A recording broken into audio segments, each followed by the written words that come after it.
Et donc pour démarrer cette journée sur la santé globale, je vais accueillir le docteur en médecine Casimiro Vizzini, expert international en politique scientifique et d'éducation. Dominique, je te laisse le soin maintenant de dialoguer avec lui. Merci, merci. Merci d'être venu, Casimiro. On se connaît, donc on se tutoie. Je ne vais pas faire semblant de le vouvoyer. Je t'ai demandé d'être très pédagogique en ce début de journée, parce que nous avons cité le terme de santé globale. Alors, il va falloir expliciter ce que c'est, sachant qu'il y a une multiplicité que tu vas nous faire découvrir de termes. One Health, santé mondiale, santé internationale, il faut qu'on s'y retrouve et que tu nous débusques aussi les idées reçues. Alors, Casimiro, tu es docteur en médecine. Tu m'as dit que tu avais repris de l'activité à l'hôpital, oui. et que tu appréciais bien ça. Hein, le terrain, quand on le retrouve, parce que tu es consacré beaucoup aux relations internationales, ça te fait du bien, me dis-tu. Tu as été longtemps expert pour l'UNESCO, entre 2007 et 2019, plutôt dans le secteur des sciences exactes et naturelles.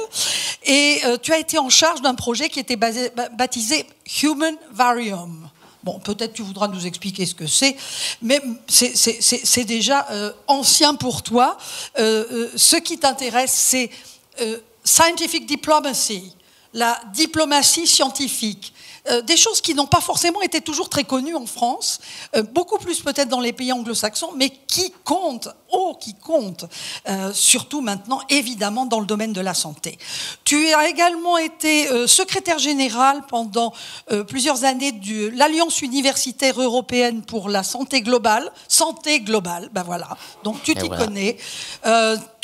Vu ton nom, hein, Casimiro Vizzini, on se dit que tu viens de la péninsule, que nous aimons beaucoup, et tu as été promoteur de Scienza in Parlamento en Italie. C'est important, hein, les parlements, qu'ils soient informés de la science. Je te laisse pour un quart d'heure. Merci. Merci. Monsieur le Président, chers amis, tout d'abord, je voudrais remercier Dominique Leglu et Sciences et Avenir qui m'ont invité ici. C'est avec grand plaisir que j'ai accepté cette invitation. Et effectivement, la santé globale, il faut un peu expliquer pourquoi on parle de santé globale. C'est un terme qui, dans la littérature, existe depuis 7-8 décennies. Ça a apparu la première fois dans les années 40, mais effectivement, pendant très longtemps, il y avait très peu d'articles et très peu d'études dans la littérature scientifique. C'est depuis les années 90, effectivement, avec la globalisation, les interconnexions mondiales a augmenté, que ce terme a pris beaucoup plus d'importance et de fréquence dans les études. Et encore plus dans les décennies suivantes, donc les années 2000-2010, surtout, notamment pour on va dire, le rôle que l'administration Obama avait donné à une initiative qui s'appelait Global Health Initiative, qui avait financé avec des fonds fédéraux la santé globale comme élément clé pour la stratégie de la politique internationale des États-Unis à travers la collaboration des différentes disciplines. Mais qu'est-ce que c'est cette santé globale, effectivement? Pour santé globale, en fait, moi, je voudrais décliner les mots global en deux éléments, l'impact et la solution. L'impact, c'est fortement lié à la santé de l'humanité, donc de la population mondiale.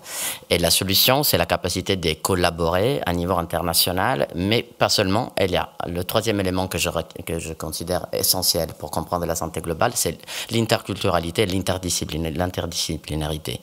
Et effectivement, comme Dominique le disait tout à l'heure, j'étais secrétaire général d'une alliance universitaire européenne qui avait pour sujet la santé globale. Et en fait, le défi, c'était de partager les capacités des 5 universités, qui sont devenues 9 maintenant, en Europe, au sujet de santé globale, à travers toutes les facultés qui pouvaient avoir un rôle dans le concept de santé, donc une approche interdisciplinaire qui s'appuyait dans les sciences et dans la santé, mais aussi au-delà des disciplines scientifiques.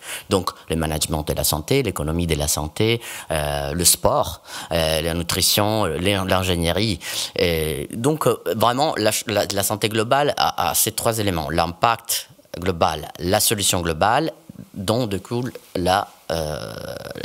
l'interdisciplinarité. Aujourd'hui, couramment défini comme un domaine d'études des recherches et de pratiques qui visent à l'amélioration de la santé, mais aussi de l'équité en matière de santé. Et ça, c'est aussi un élément très important. Et d'ici, on peut commencer à faire des différences avec d'autres termes qu'effectivement Dominique a mentionnés, qui sont très importantes pour comprendre comment on est arrivé à la santé globale. On commence à travers la santé internationale, qui est un concept très colonial. L'Europe et les États-Unis coloniales, ils avaient besoin d'étudier des phénomènes qui touchaient la santé des pays en voie de développement. C'est un concept assez ancien, parce que c'était vraiment une puissance coloniale qui s'est penchée dans l'étude de la connaissance des phénomènes qui s'avéraient à un niveau de la santé des pays colonisés. Et donc, il n'y avait pas une collaboration, mais une approche paternaliste dans ce type de concept. C'est complètement dépassé. Mais c'est le premier pas dans une société différente, globalisée et interconnectée, qui a permis la croissance et la création de la santé globale. De l'autre côté, la santé publique. La santé publique qui existe et qui est essentielle, mais qui a une différence fondamentale. La différence, c'est que la santé publique vise à la prévention et l'amélioration de la santé dans les communautés. Donc, ça peut être une communauté comme un quartier, comme une région, comme un pays, mais n'a pas en soi ce concept global dans le sens d'impact dans toute la société et dans toute l'humanité.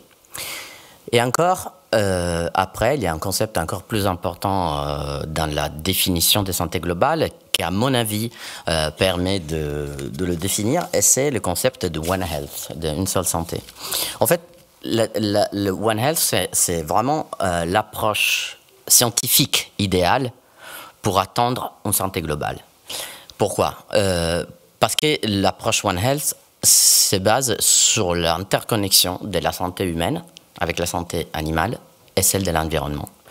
Donc, d'un côté, il y a le même principe d'interdisciplinarité, le même valeur de la décloisonnement, comme M. le Président a dit dans une phrase, qui réside dans la santé globale. Mais c'est une approche scientifique. C'est une approche scientifique essentielle. La santé globale va aussi au-delà, comme je disais avant, de l'approche scientifique. Purement scientifique. Et par exemple, c'est pour ça que Dominique a mentionné la diplomatie scientifique, qui fait aussi partie de la santé globale, c'est la capacité de trouver dans les sciences, dans la recherche, un espace neutre pour résoudre des problèmes entre pays, entre continents, qui ne sont pas simple à niveau diplomatique classique. Il y a beaucoup d'exemples dans l'histoire. Souvent, on utilise des expressions modernes pour décrire des concepts anciens.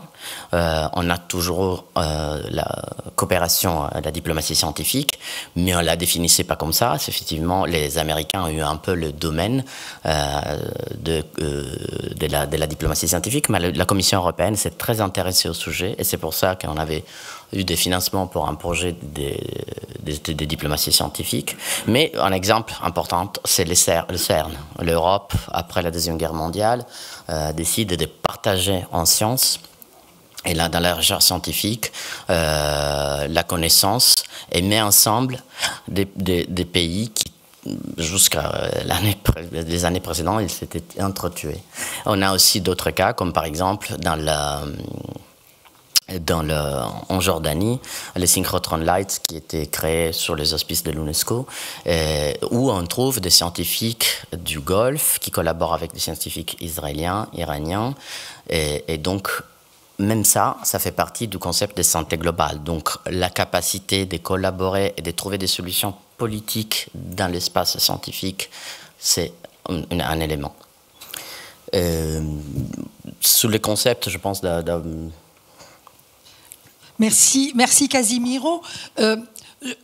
Pour les 25 000 à 30 000 personnes qui sont connectées à distance, j'aimerais redire que One Health, c'est une santé. One, O-N-E, Health, santé en anglais. Hein, tout le monde n'est pas aussi anglophone que toi.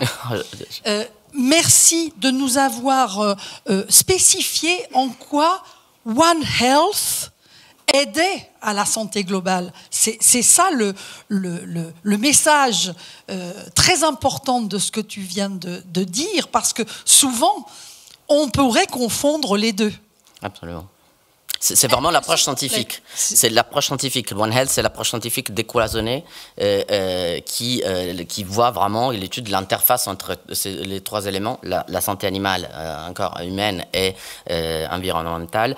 Et la santé globale, c'est encore plus large parce que ça implique des domaines qui ne sont pas forcément des sciences dures, de la recherche en santé, mais qui comprend des disciplines des sciences sociales, de l'économie, de l'ingénierie, d'autres domaines.